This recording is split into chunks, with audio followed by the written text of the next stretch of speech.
चलते रहो करके सीधी नजर, करते रहो करके सीधी नजर, पैर नाजुक है नीचे फिसल जाएंगे, पैर नाजुक है नीचे फिसल जाएंगे।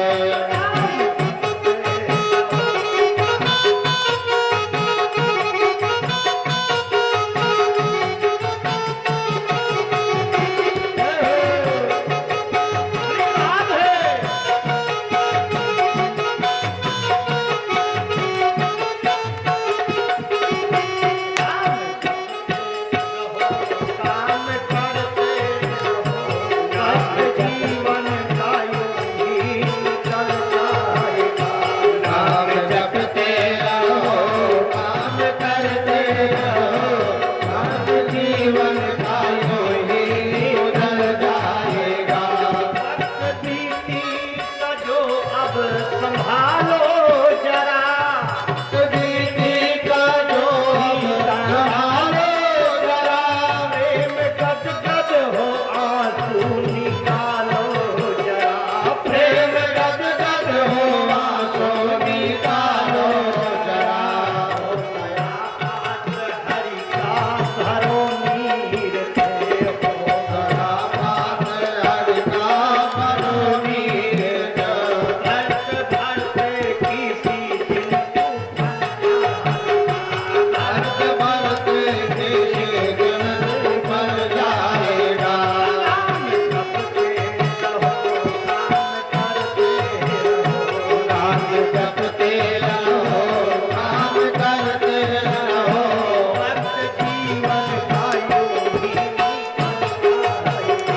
वक्त जीवन का यूं ही निकल जाएगा। वक्त जीवन का यूं ही निकल जाएगा।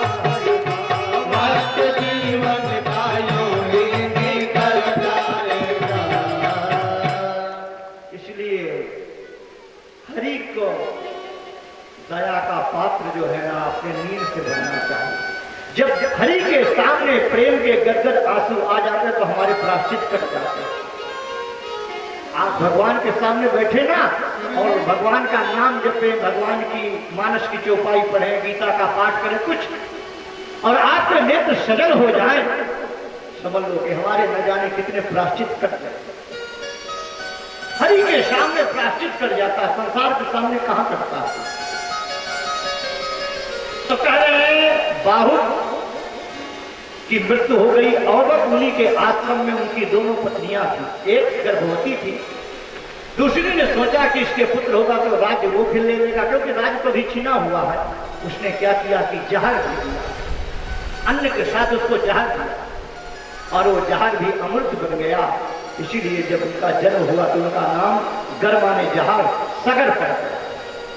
सगर्भा स्थिति में जहर पिया ना उन्होंने तो सगर पड़ गया। जब सगर हुए तब इसके बाद सुखदेव जी भगवान राजा परीक्षित को बता रहे हैं कि राजन वो सगर जो चक्रवर्ती सम्राट, चक्रवर्ती सम्राट थे, उनके दो पत्नियां थी। तो एक पत्नी से जो है क्या नाम से आज्ञा, उन्होंने क्या किया, अश्वमेध यज्ञ किया। जब अश्वमेध यज्ञ करते हैं तो 60,000 एक के पुत्र थे, और वो घोड़ा को जब छोड़ा गया तो घोड़ा जो है इंद्र जो है, इंद्र खरेंद्र तो बचता ही है, क्योंकि अश्वमेध यज्ञ इंद्र नहीं पूरा होने देता है। उसने पकड़ करके उसको ले गया और कपिल भगवान के स्थान में उसको बांध करके निकल गया। यहां से जब सगर के 60,000 पुत्र ढूंढते ढूंढते समुद्र को खोद डाला, पहुंचे, तब उन्होंने देखा कि यहाँ कोई एक मुनि ऋषि जो है आंख बंद करके ये बैठा हुआ है और हमारा घोड़ा जहां बंधा हुआ है। तो जब हमारा घोड़ा बंधा हुआ है, कोई ऋषि मुनि बैठा हुआ है, इसका मतलब ऋषि ने सब कुछ षड्यंत्र रच करके यहाँ बैठा है, दंभ और पाखंड का रूप बनाकर। न समझ पाए कि ये कौन है, ये श्री हरि के अवतार ही बैठे हुए है ना। इसलिए कहीं भी जाए ना, बड़ा सोच समझ के निर्णय लेना चाहिए। बहुत जल्दीबाजी का निर्णय जो है ना, कहीं कहीं जो है आपको दिक्कत पैदा कर। जैसे दुर्वासा जी ने बड़ा जल्दीबाजी का निर्णय ले लिया ना, तो 1 साल तक जो है जलते रह गए सुदर्शन चक्र में, कोई रक्षा नहीं किया। इसलिए हम लोग कुछ लोग आते रहते कि है कण कण में झांकी मेरे राम की, लेकिन किसी सूझ वाली आंख ने पहचानी है कण कण में झांकी मेरे राम की, किसी सोच वाली आंख ने पहचान ली।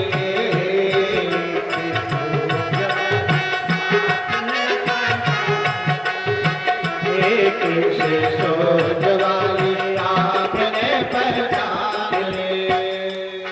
तो पहचान ना पाए तो इन्होंने क्या किया कि अब उनको घोड़ा लेके चले जाना चाहिए, लेकिन नहीं, जो उदंडी होते हैं ना वो अपना अपना कुछ न कुछ काम करेंगे। नहीं, जब घोड़ा पा गए तो घोड़े को लेकर के अपना आ जाते, लेकिन नहीं, इन्होंने कपिल भगवान के नाक में अंगुली डाल रहे हैं, कान में लकड़ी डाल रहे हैं, उनके बाल खींच रहे हैं। तब काफी देर जब हो गई तब कपिल भगवान की वो तो समाधि में रहते हैं, सिद्धों के सिद्धेश्वर हैं, उन्होंने नेत्र खोला और नेत्र खोलते ही 60,000 जल करके वहीं पर राख हो गए। सुखदेव जी भगवान परीक्षित को बता रहे, अब जब 60,000 जल करके वहां राख हो गए तो क्या सुखदेव जी भगवान से राजा परीक्षित पूछ रहे हैं कि भगवान आप ये बताइए कि जब कपिल भगवान की दृष्टि से चले हैं इनको तो तब जानना चाहिए कि नहीं, वो क्रोध की दृष्टि थी ना, अगर समर्पण की दृष्टि से चलते तो तर जाते, क्रोध वाली दृष्टि से नहीं चलते। अब क्या हुआ, अब ये तो जल गए। सगर के पुत्र थे अंशुमान, वो गए। अब उन्होंने जाकर के वहां जब देखा कि यहाँ तो राख पड़ी हुई है, घोड़ा बंधा हुआ, एक ऋषि बैठे हुए हैं, उन्होंने प्रणाम किया, उनके चरणों में वंदना किया, तब प्रसन्न हुए। तब कपिल भगवान ने कहा कि ऐसा है कि अब जो है इनका जो सदगति उद्धार हो रहा है तो केवल गंगा मैया के जल से होगा, क्योंकि गंगा कोई जल नहीं है, कोई पानी नहीं है, गंगा अध्यात्म चेतना का प्रभाव, भक्ति ज्ञान और वैराग्य की त्रिवेणी बहती रहती है। जब उन्होंने कहा तो अंशुमान घोड़ा लेके तो वहां से आते हैं, यज्ञ संपन्न हुआ, लेकिन इसके बाद क्या होता है, इसके बाद जो है उन्होंने तपस्या किया ब्रह्मा जी की, लेकिन गंगा जी को नहीं आया। फिर उन्होंने तपस्या करते करते और उनका अंत हुआ। उन्हीं के कुल में दिलीप आए, उन्होंने तपस्या किया, लेकिन गंगा मैया तो नहीं आया। दिलीप के पुत्र भगीरथ हुए, उन्होंने ब्रह्मा जी की तपस्या किया तो ब्रह्मा जी प्रसन्न हुए, उनकी तपस्या से प्रसन्न हुए।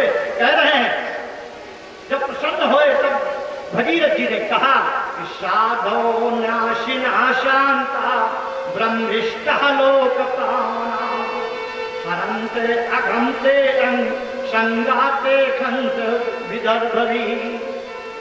कह रहे हैं, उन्होंने कहा कि अब जो है जब गंगा मैया आई हुई है, अब वो गंगा जी को लाना है, तब उन्होंने कठिन तपस्या करके ब्रह्मा जी को प्रसन्न हो गए। तो ब्रह्मा जी ने कहा गंगा मैया को तो मैं छोड़ूंगा, लेकिन गंगा का प्रवाह को हम रोक पाएगा, और गंगा का प्रवाह तो कोई भगवान शिव ही रोक सकते हैं।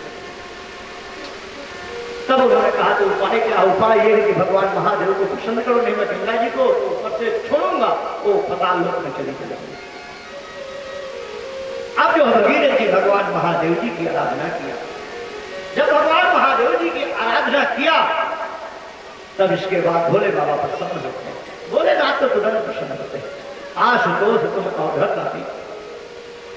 प्रसन्न हुए और कहा बेटा क्या चाहिए। कहीं महादेव जी मैं केवल आपको इसलिए आपका भजन किया कि मैं गंगा मैया को ला रहा हूं और ब्रह्मा जी के कमंडल से, पितामह के कमंडल से आ रही हैं, तो आप अपने जटा में जो है उनको रखिए, आप ही संभाल सकते हैं। भगवान महादेव जी ने कहा कि एव मस्त। और आप सब जानते हैं कि महादेव जी के जटाजूट के समान किसके जटाजूट हो सकते हैं। कहा गया है कि दुनिया में जूट अनेकों हैं पर जटाजूट समझूट नहीं। दुनिया में फूट अनेकों हैं पर भाई भाई समझूट नहीं। दुनिया में लूट अनेकों हैं पर राम नाम सम लूट नहीं। दुनिया में कूट अनेकों हैं पर चित्रकूट समकूट नहीं। तो भगवान शिव जी की जटा के समान किसकी जटा होगी? जब उन्होंने कहा भोले बाबा तैयार हो गए और गंगा मैया आती है और महादेव जी ने अपने जटाओं को बिखारा, उसी में गंगा जी समा गए। अब गंगा जी जाने का कहीं रास्ता ही नहीं पा रही हैं। तब अब अड़ गए यहाँ। तब उन्होंने फिर भगीरथ जी ने फिर स्तुति किया, हे महादेव जी मेरे पुरखों को तानने के लिए मैं गंगा मैया को लाया, अब उनको आप जटा से तो नहीं नीचे आने दीजिए। तब भोले बाबा एक जटा खोलते हैं और आगे भगीरथ जी चलते हैं और पीछे पीछे गंगा मैया चलती सीधे गंगोत्री से चल देती है। बोलिए गंगा मैया की जय। नमः पार्वती पतये हर हर महादेव शंभो। आगे आगे भगीरथ जी है और पीछे पीछे गंगा मैया है। आए कहां पर आते हैं? तब उन्होंने ऋषिकेश में आए। ऋषिकेश में जाह्नवी मुनि बैठे हुए। भगीरथ जी ने कहा भगवान आप एक तरफ होइए, नहीं गंगा मैया का प्रवाह आ रहा है, आप बह जाएंगे। उन्होंने कहा हम भारत के ऋषि हैं, स्थान नहीं छोड़ते, आने तो गंगा मैया को। अरे भगवान मैं अपराध नहीं करना चाहता, बहुत अपराध हुए हैं, लाने में कितना प्रयास करना पड़ा है। आप भगवान मेरी विनती है, आपसे अनुरोध है, विनय है, लेकिन जब जाह्नवी मुनि नहीं चले तो गंगा मैया आती है और उन्होंने पूरी गंगा मैया को अपने जांघ में समा दिया। प्रेम से बोलो जय श्री। तभी से मां गंगा का नाम एक नाम है जाह्नवी, एक जाह्नवी भी नाम।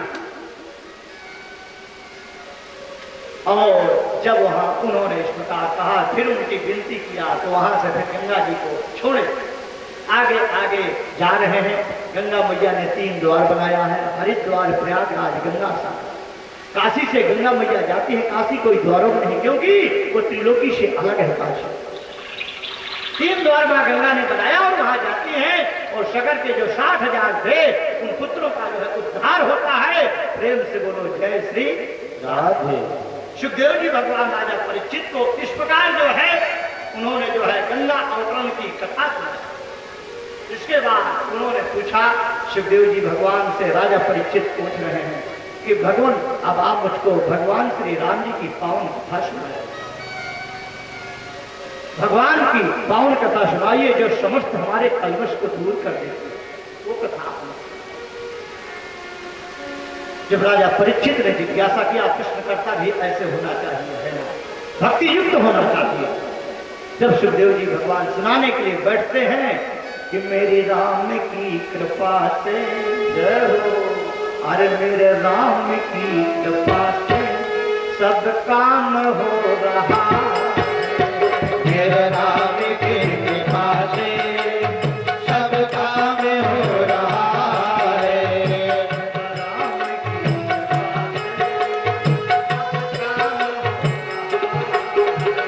मेरा राम की कृपा से सब काम हो रहा है।